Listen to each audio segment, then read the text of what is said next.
Hello folks, and welcome back to the Vertigo Tea Party and Let's Play Cuphead. Today's episode is brought to you by Asger. Thank you very much, Asger, for your continued support on Patreon. I very much appreciate it. So, a few things. I changed my layouts. I got the chaser on the main weapon. That's the new one we have that will actually home in on enemies. The lobber for shot B. We've got our invincibility for our super. And we have the coffee as the charm for right now. Now we have two more bosses, including this guy. So full disclosure, I actually did this fight for like 15 minutes yesterday and honestly wasn't feeling it. I just wasn't feeling great, period. And I kept losing to this boss because it's another one of those plain bosses, which I really don't care for too much.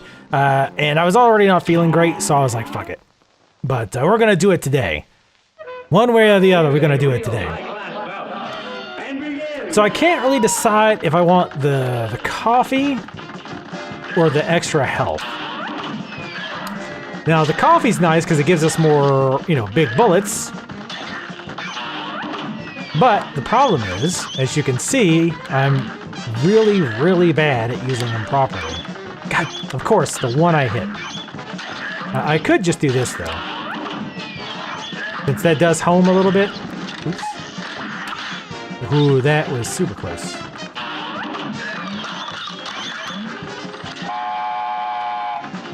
Alright.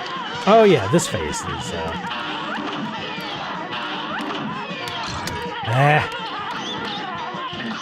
This phase really shouldn't be that bad. And switch. I'm not even trying to do parries during this phase. Like I said, I don't actually know if it's doing damage for that part, but alright. This is the phase I hate the most. God damn it. I was gonna say I don't know why. That was part of the reason. I think that missed. I think that got blocked by them every single time. Ah, damn. I thought I had a little bit more time. So yeah, whenever the little shell things come together, he shoots one of those pink balls that you can parry off of. Oops. No, you can't parry off the eggs. Now, you can obviously move up a bit here, but I don't find it really that useful. Maybe just for like some quick hits like that. But for the most part, it's much safer to stay back here.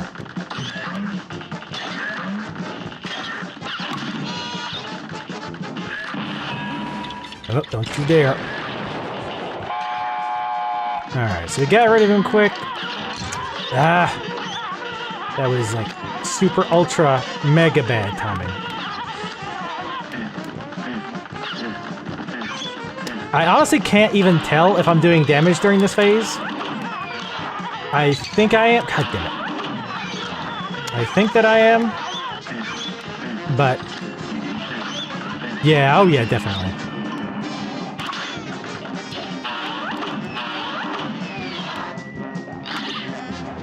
This phase is not too bad.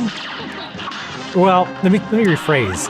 I feel like this phase shouldn't be too bad, but I'm really bad at this phase. You know, that's really... Oh yeah, that's much better. I just struggle with like figuring out the right pattern. Ooh, they actually snuck in there. I got lucky there. Ah! I knew it was coming around. Coming around the back. Get a few hits in there. Also, hitting the house does not damage him. But you know, makes sense. The house is just a shell. Like a turtle shell, except his shell, or his home, is literally the thing.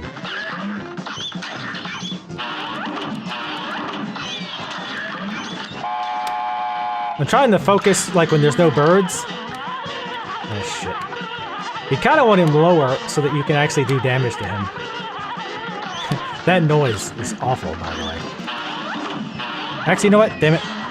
I keep meaning to not bother spending energy on this phase, just because, theoretically, I shouldn't really be taking any damage here. I really shouldn't. Because if you stay back and just focus on dodging, you really should not be getting hit. Now, doesn't mean I'm not going to get hit. All right, so let's wait for them to go out.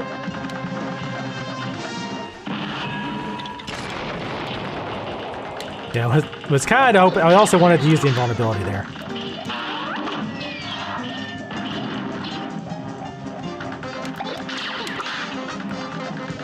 All right, I just want to try to stay as far away as possible.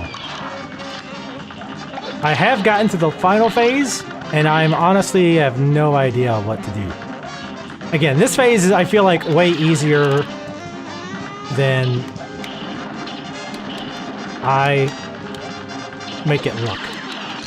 God damn it. Super easy. And I missed that. He also has a ton of hit points in this phase. I'm actually going to say, yeah, I was going to say, I'm going to save it because I think he was going to be close to dead.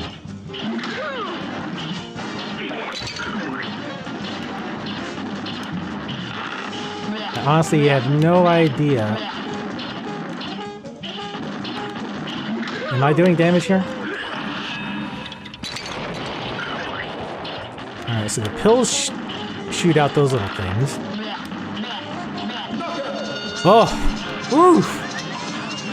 I mean, I know it doesn't seem like much. I beat that boss, but like I said, it took me like 15 minutes last time. This is why I think I was having a hard time with it. Like, I just was not in the game. My head was not in the game yesterday. So hopefully we'll do a little bit better today. Ah, brand new record. Nice. Like, it's like, oh yeah, I beat my old high score. Also, the other thing I was going to mention, Cuphead, I love that. Wally Warbles. The other thing I was going to mention, just real quick, since this video is going to be pretty short. First off, sorry that I don't have the footage from yesterday. Like I said, I just was not into it. My attitude was, let's just say, not great. I wasn't feeling great. I was playing like garbage, total garbage. So I was like, F it. But one thing I do want to show you, I did a little bit of testing against the first bosses, and there's also a Reddit post. If you do a search for something like Cuphead weapon DPS or weapon damage, it should be one of the very first results. But anyway, it breaks down the damage of all the different shots. And the spread fire, by the way, we're not going to do anything else this video. I'll just talk about the fire damage or the weapon damage and some of this other stuff. So if you don't want to care about that, you can go ahead and skip to the next video. Excuse me. So spread damage can do the most damage if every single bullet hits. If like one, maybe two bullets miss, you're going to be doing less than the pea shooter, or at best like on the same level as pea shooter. Once you're only hitting with like half the bullets, it's worse than the pea shooter. So theoretically, spread is better. However, realistically, the chances that you're going to be hitting them with the maximum bullets with spread all the time is pretty slim, I feel, on most bosses at least. And maybe have these two and just keep this when you're super close. But again, even when I was super close and I was doing testing and feeling like I was hitting with all the bullets or almost all the bullets, I felt like bosses were dying a little bit faster, but not by much. A very, very small margin. Now, sometimes that very small margin matters. Like on that last fight, we were down to 1 health, and I still wasn't 100% sure how to work that last phase of that boss. So sometimes every second counts, but the other side of that is sometimes with the spread, you're trying to be as close to the enemy as possible because you're trying to make sure all of the bullets hit, and you end up taking damage or something like that. So the pea shooter does really good damage. Now the lobber does do more damage than the pea shooter, but I think less than spread, again, assuming every single bullet hits. But the lobber does actually do pretty good damage. And again, in my testing, I was able to take bosses down a little bit faster. For example, with the lobber on the carrots, that like the garden fight, where it's like potato and the onion and the carrot, during the potato phase, if I remember correctly, I was actually able to take that boss down before the final like spit phase. You know how he like spits 3 pieces of dirt and then a pink worm, 3 3 pieces of dirt and a worm. He does that 3 times, but then on the 4th time, he does it really, really fast. I was actually able to bring him down before he even spat out the 3rd phase of dirt with a lobber, I believe. But with a pea shooter, I don't think I was able to do that. He went down shortly after, but there was a little bit more damage with the lobber. The lobber's problems are obvious. And lastly, the chaser. The chaser damage is pretty damn bad. I also did play with that on bosses. It's nice that you don't have to aim. So on bosses where you're having to do a lot of dodging or you don't have a lot of shooting time on the boss, I think the chaser can be good. And we're definitely going to try the chaser. But the damage is pretty damn bad. I forget like what percentage of damage it is to the pea shooter, but it's not great. I did read that a lot of people were saying the charge shot that we saw earlier, that one's really good for some bosses too. I've heard actually, oddly enough, the charge shot and the chaser are both really good for bosses generally. And the spread is good if you know the boss well and can stay like right on top of them.